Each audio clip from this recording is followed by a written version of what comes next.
Right then guys, let's see what Shure is giving us inside the box. Now you'll be first presented with Get Started.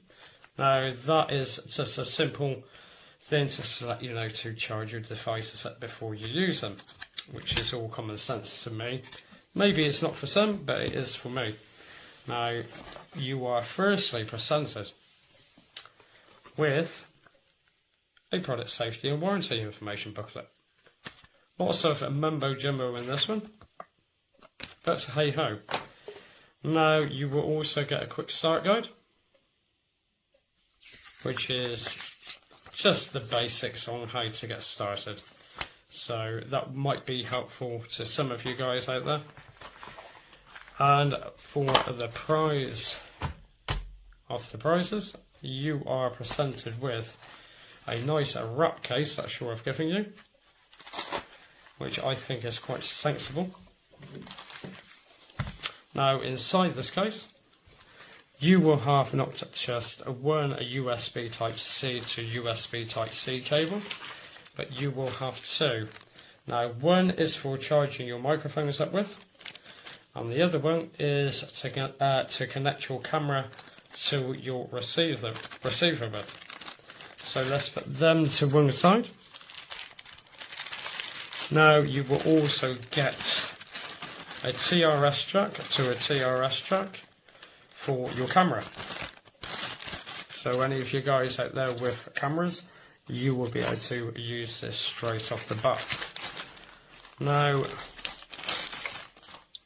you will also have your microphones, which are these guys here. Now these are really, really nice. Let's have a quick scan at them first. Now obviously you have a win muff on each. And on the side of the microphone itself, you will have your power button. So if we fire this power button on, you have to hold the power button for about 3 to 5 seconds, I can't remember. Obviously you get your flashing indicator lights. So we'll come back to that in a second. Now let's have a quick look at the receiver itself, which is this here, which is very, very small, very light. Obviously you have your hot shoe mount on the bottom, followed by your power button on the side. And then on the other side you have your headphone jack out. You have your out jacks for your camera, which these guys will work with. And then you have your USB Type-C input or output. Now let's fire this baby on, which again you have to hold the button for a few seconds. Now you'll see how quickly that these two connect. Within, I would say, 3 to 5 seconds, they connect perfectly. Now, just bear in mind that you are still listening to me through my camera microphone and not through this guy here. So we'll do a little bit of a test on that in a second. Now, while this is on, we'll quickly scan through the menu system, if I can remember how to do it now. Obviously, you've got firstly My Devices, which you can rename if you wish to, or forget. And then if you go onto your microphone that you're actually on, you could change your gain and mute.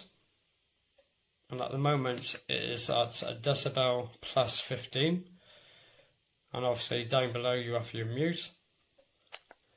And then you have your audio effects, which is the very top one, which is speech, singing, or flat. And obviously you go back to your speech. Then you have your noise reduction, which is off or on.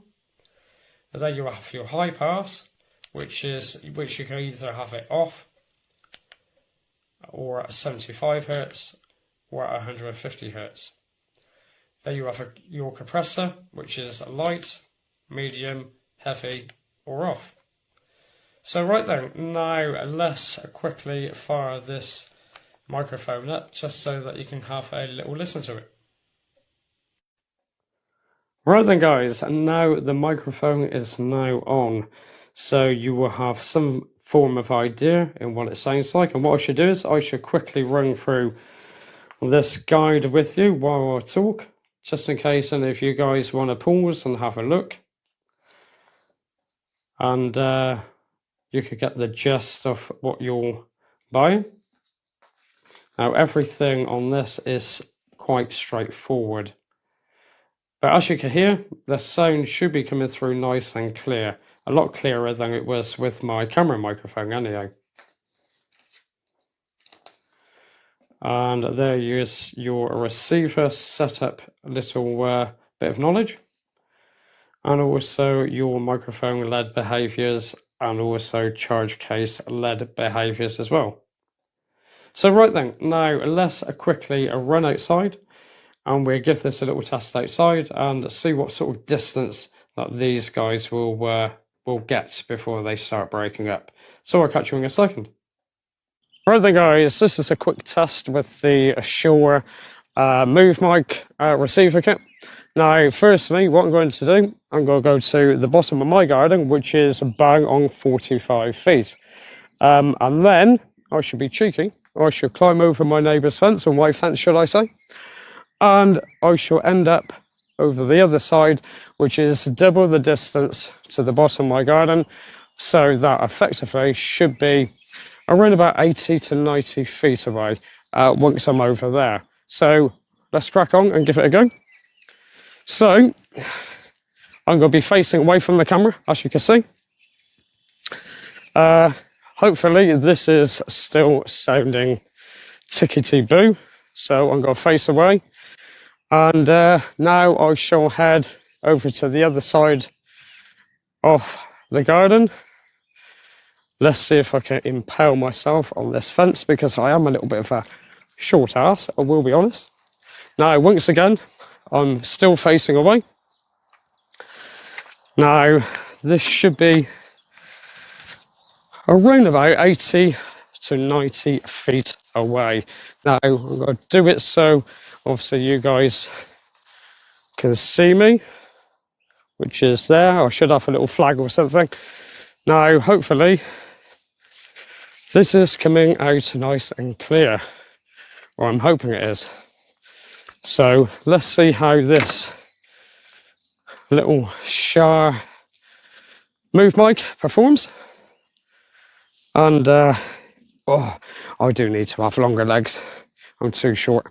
So let's see how this actually performs with the distance test. Now, with every other test that I've done, this turns out super fine. So anyhow, I'm going to play this back and let's see what it sounds like. This is me shooting the video on the MoveMic-2. The compressor is now at medium and the HPF is at 75. This is me shooting the video on the MoveMic-2. The compressor is now on full, which is heavy setting. Peter Piper picked a pickled pepper. The HPF is on 75. I will now end this video and turn the HPF to 150. This is me back shooting the video on the MoveMic-2 with the microphone paired directly to my phone. The compressor is now on heavy and the HPF is now at 150 Hz. Peter Piper picked a pickled pepper. And the mic gain is at 30 decibels. This is me recording audio on the MoveMic-2 with the microphone connected directly to the receiver, and the receiver is connected to the USB-C port on my phone. As you can see, we can monitor mic levels live on the receiver. You can see what decibel you're set at, and we can monitor the transmitter battery's life and the microphone battery life, which is fantastic. Peter Piper picked a pickled pepper. I hope this is coming through loud and clear, and I hope you enjoyed my review. Thank you very much for listening.